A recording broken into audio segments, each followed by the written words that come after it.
left side. Welcome, one and all, to the theater of pain! It seems these upstarts think they can compete with the best combatants in all of Maldraxxus! Ha! I'll believe it when I see it! I accidentally added too many S's, so I told the paladin to list on the boss.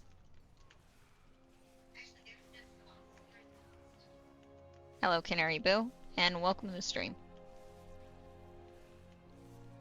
He's so cute. He is so cute.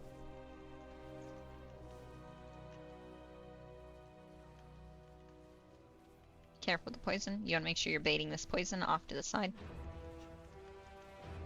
Remember that the poison will continue to show up throughout the boss fight, and you want to make sure you're not baiting it in front of your melee, but also that you're not trapping yourself in a corner. You want to make sure, like, if you're ranged, you're baiting it maybe on the inside, the melee can go on the outside, or vice versa. Just make sure that you're in a position where you can dodge the frontal and bait the poison out of the way.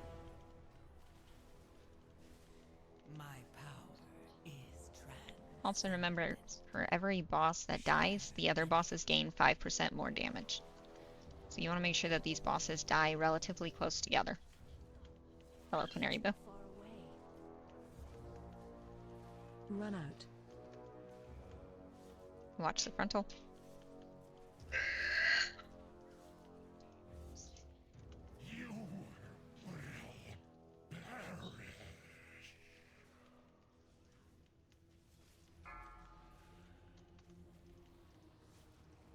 Alright, the bosses are almost dead, and then we are going to go downstairs. So the first room we go into downstairs is the banner room.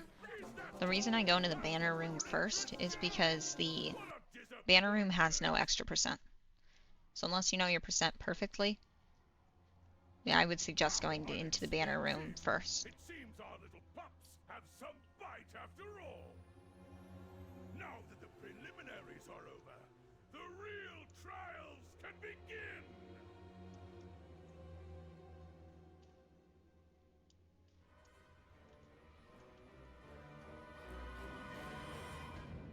That is an interesting emote, Kevin. Wow. We'll see how long you can last. Pulling the ads off to the side. Don't forget that this first ad can actually change, because the other ad could win, so you're not always going to get the axe. Sometimes you could get the other guy with the AoE damage. A gift of power. Make sure you're CCing or interrupting the affix.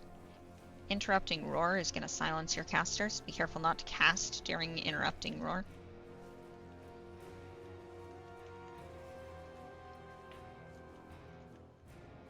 Instance respawn updated. So actually, if you're wondering if your respawn location has moved, you can actually see it down in the chat where it says instance. The instance updated your respawn location. You just have to be careful, because when it says it, it doesn't always update it to that spot where it tells you in the chat. It just means that it moved it. It doesn't necessarily tell you where it moved your respawn location to.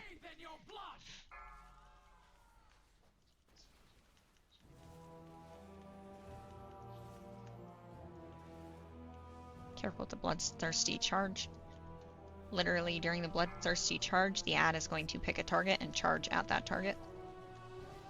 Now, if I remember right, you used to be able to line of sight the axe. I don't know if you can still line of sight the axe, but I'm pretty sure you used to be able to line of sight the axe.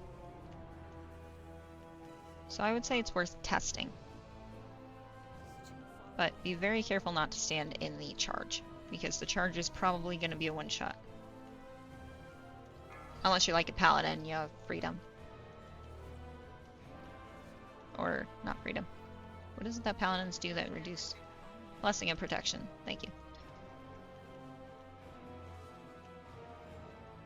10% left on the ad.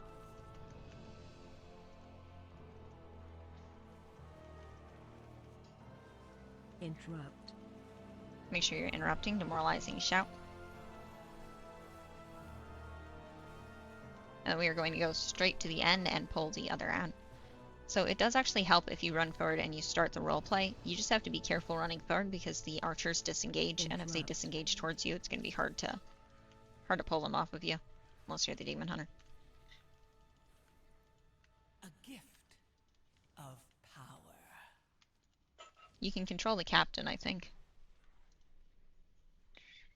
You used to be able to control the captain, but I totally forgot about that. I actually don't have... I don't think I talent for mind control. Pretty sure that's a talent now. Let's see. Run. Yeah, control undead is a talent now, so you actually have to remember to talent control undead. But if you can control the captain, it's probably worth giving up. I would probably give up one of the Will of Necropolis and replace it with the control undead.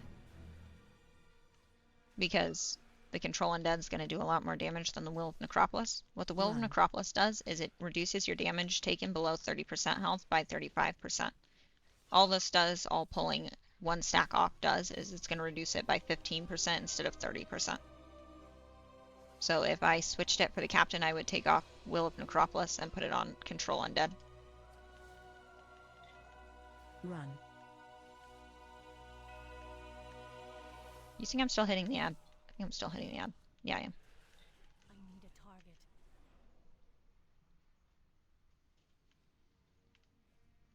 But that is a good note, actually. Next time we come into the Theater of Pain, we're going to have to remember to try that out. Change our talents for that. 2, 3, 4, 5. Now, I would suggest making sure your entire party is in the room because this door actually closes relatively fast. Sometimes. Defensive. A gift of power. Yeah, it's not closing. But Attack now it's totem. closed. I would recommend just waiting on your party before you pull the boss. Watch Making your sure that step. everybody is inside and safe. I need to get closer. Watch the frontal. Crushing Slam. Don't stand in Crushing Slam. Defending Crash. Out of the circle. 72% left on the boss. So as soon as the boss throws 2 people down, he's going to summon a banner again. Make sure that if you are still on the top, you focus the banner right away. Banner's going to reduce your movement speed significantly, so you want to make sure you're focusing it as quickly as possible. Now while you're down below, you have 30 seconds, I believe, to kill each other. Let's double check the timer on that. Watch your step. Watch the frontal. Oh. Frontal the other way. Out of the circle. 45. Okay, so you have 45 seconds. Once you and the other player are thrown down to the pits, you have 45 seconds to defeat each other. Attack totem. If you guys can't defeat each other or agree on a winner, you both get this dot Cowardice. What this Cowardice dot is going to do is it's going to reduce your Watch your step. damage by 10% for 20 seconds. Now, regardless of who wins, the other guy is going to get this bloody dot, and their damage is going to be reduced by 10% for 20 seconds. So only the winner benefits from this, but it's better than nobody benefiting from it. Attack totem. Banner. Defensive. knows no equal.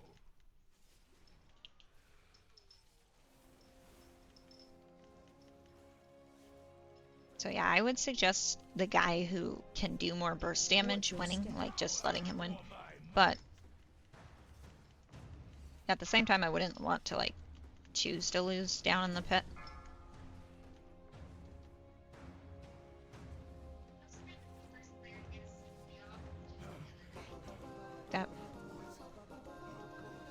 That would make sense. Challengers have passed the first trial, but they're still a long way from the title.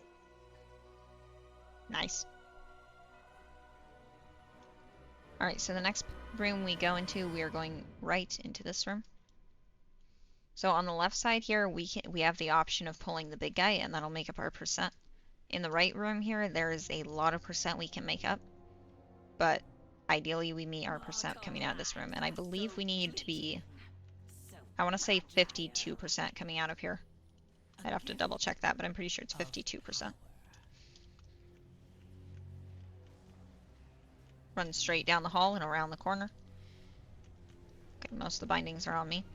So as a Death Knight, you don't really have to worry about the bindings because you can use your Death's Advance and make yourself immune to any movement empowering effects, which includes the bindings. So the bindings actually really don't affect you as a Death Knight. You do want to make sure that your entire party makes it around that corner though without being slowed. During the Soulstorm cast, you want to make sure you're using defensives. Soulstorm deals a lot of damage. Back when Shadowlands, Soulstorm used to kill parties. Now I haven't seen it one-shot parties, but we're running 5s. So just keep in mind you want to get used to using a defensive during Soulstorm.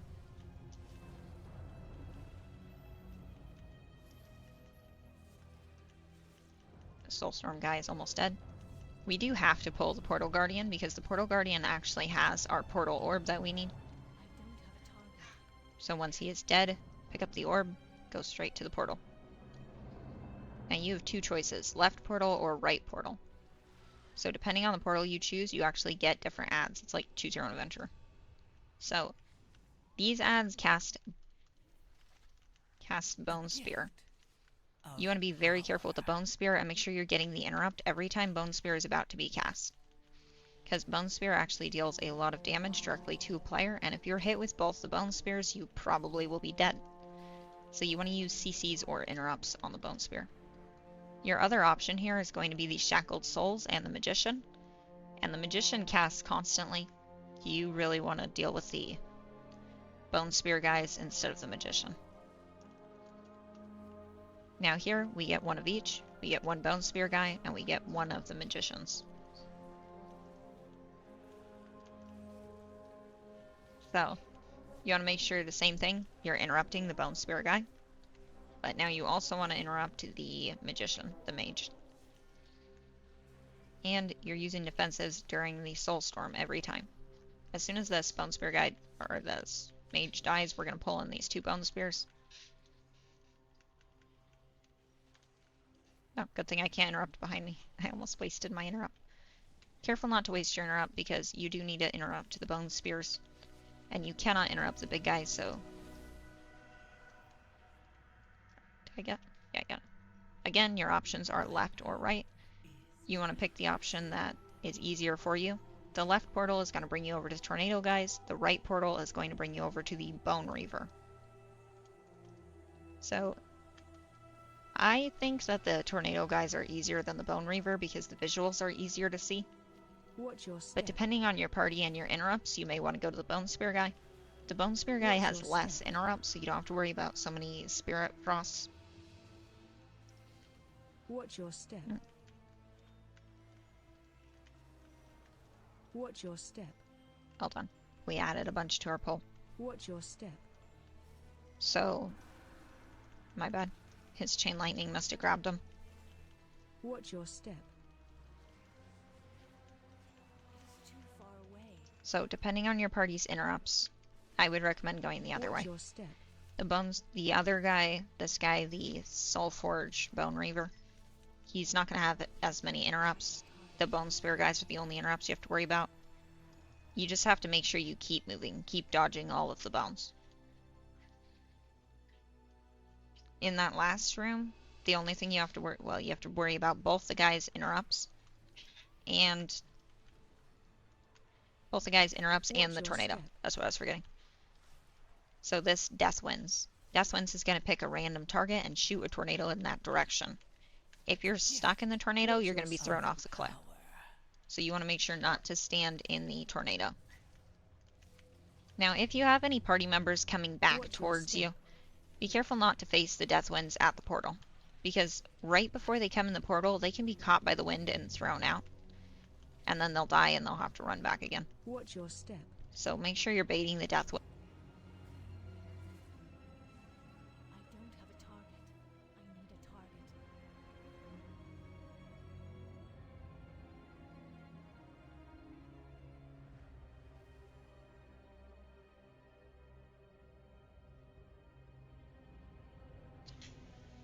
target. Okay, that's weird. So we're going back to the Kol Thurok.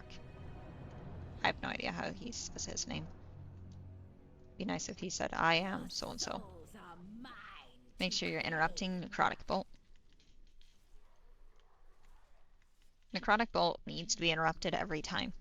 Sometimes you're going to have to organize who has to interrupt the Necrotic Bolt, but if your party's doing relatively well with interrupts, I would just... Oh, no, don't face the frontal of the party. I would just recommend interrupting the Necrotic Bolt off cooldown, or if you see nobody else has an interrupt. Stack for the adds. So during the adds phase, everybody is going to summon an add on the edge of the map. You want to make sure you're relatively close together during that phase, so that all of the adds are stacked and easy to AoE down. Good news is, the boss actually does not do AoE damage to your party during that phase. Or at all. I don't think he does it at all, actually. So just make sure that you are stacked with your party during that phase, and then unstack with your party after that phase for the frontal. Because you don't want to hit your party with the frontal. That does not make anybody happy. Necrotic Bolt. Make sure you're interrupting Necrotic Bolt. Again. Oh, no, that's not the right arrow. Now, again, stack for your adds.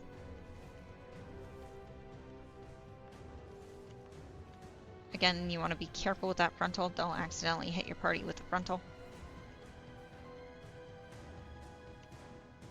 Oh, I thought I had an interrupt. I do not. Number 1 rule is the tank. Never turn your back to the boss. Well of Darkness. If Well of Darkness has picked you and you have this Well of Darkness around you, make sure you're using defensives. Well of Darkness is going to do a lot of AoE damage to you and to anybody who is inside of your circle. You want to make sure that you spread out so that nobody is inside of your circle, and you are being careful with your Well of Darkness.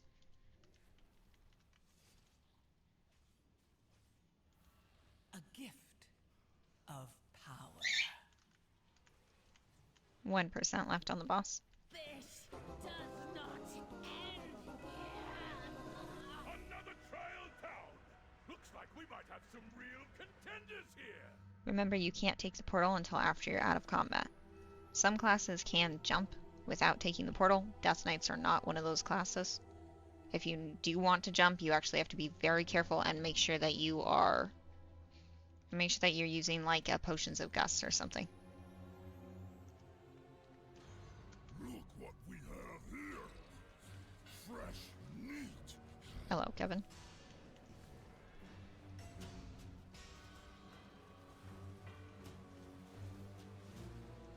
Withering Decay, make sure you're interrupting Withering Decay.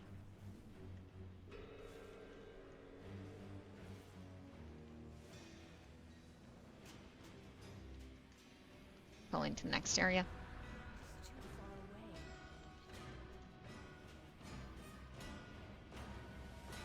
So I use Blood Boil off cooldown, so if you see me pressing F when this button is off, even if it's on cooldown, I use Blood Boil off cooldown to help keep aggro and deal damage. So Blood Boil is actually my top damage here as a Death Knight. So if you're ever wondering, like, how to keep aggro easier, I would recommend Blood Boil.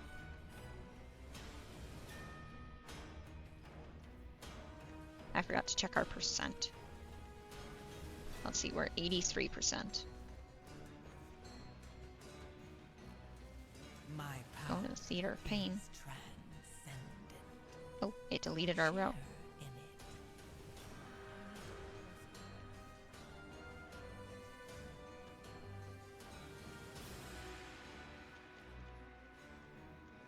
Now, I believe we should be fine just because generally we pulled a lot.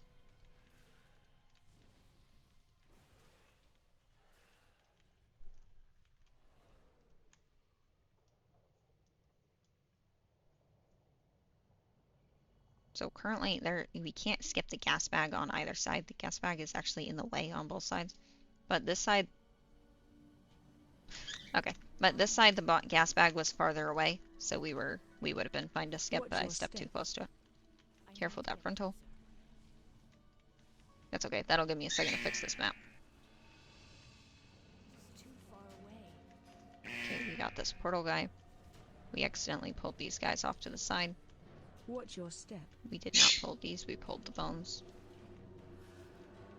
We went over here to the double wind guys. We accidentally pulled that group off to the side. pulled the end here. Watch your step.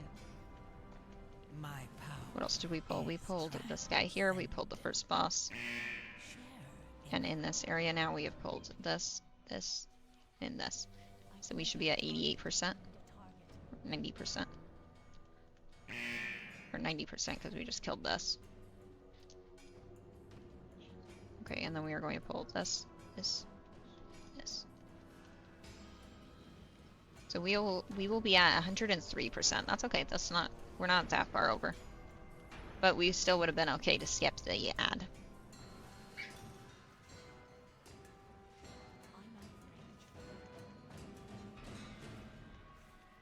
So we are currently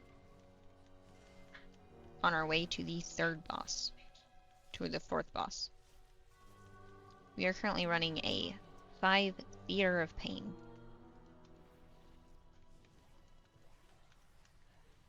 And we have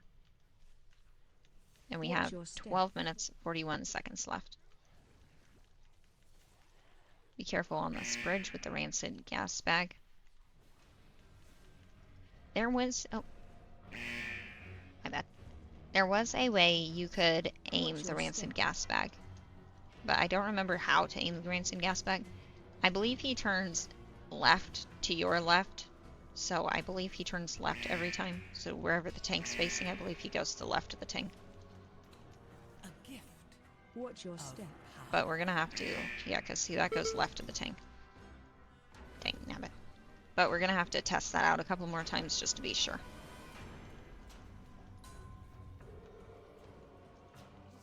Like, I think even when he turns around, I'm pretty sure it always goes left. Meat shield. Make sure you're interrupting the meat shield. Decaying strike. Use defensives during decaying strike. That is going to be your tank buster.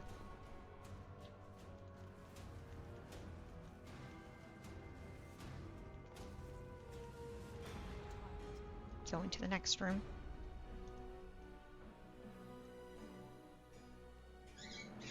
Holding the gore chop.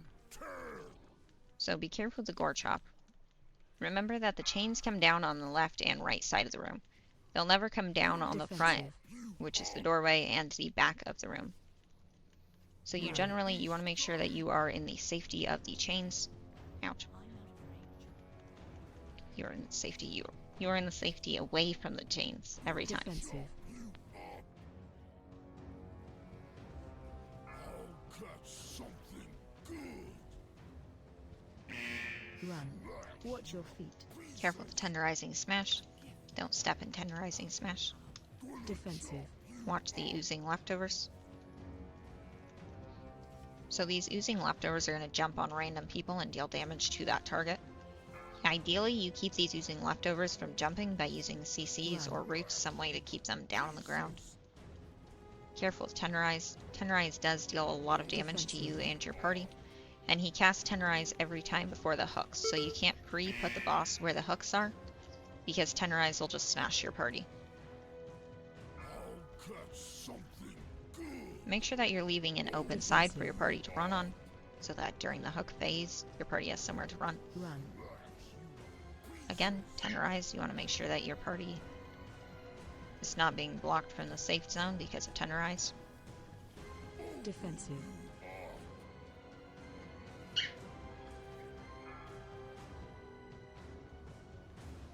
%33% left on the gore chop.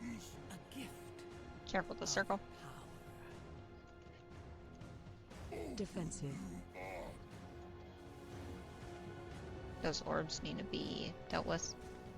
Oh, nice. Bear got him. Yeah, druids are awesome for getting the orbs because they just run right over and they smash them all. I would say probably druids. Defensive. Probably druids, warlocks, and demon hunters are the best at getting orbs.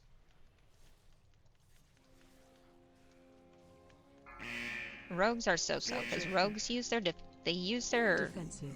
CCs and their kicks on the mobs, so they don't always have the CCs and the kicks for the extra stuff like orbs. Watch your feet. 6% left on the boss.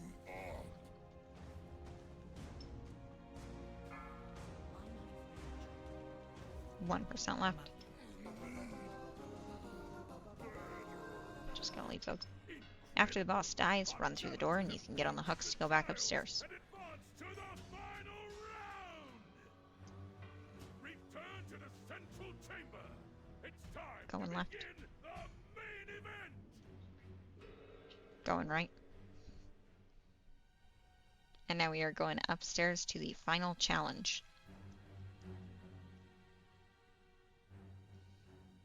Now you notice here it does say instance updated the respawn location, because if you die here, you actually go back to the beginning and we have to redo the skip here.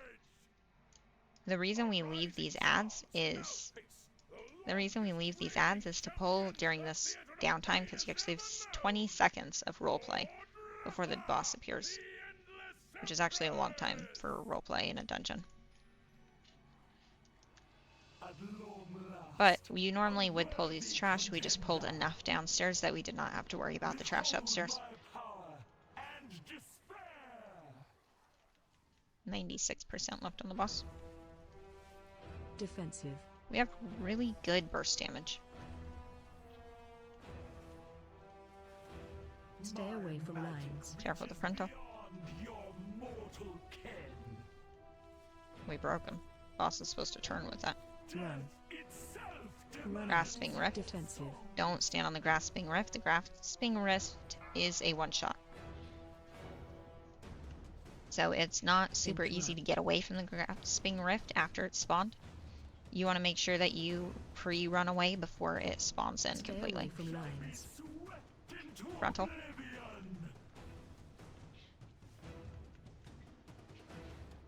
Defensive. Remember, you do not want to stand in that frontal. That frontal will kill you. Run. Well, if it doesn't kill you, it'll push you against the ads, and the ads will knock you back into the frontal, and that's what will kill you. Careful the ghosts. Defensive.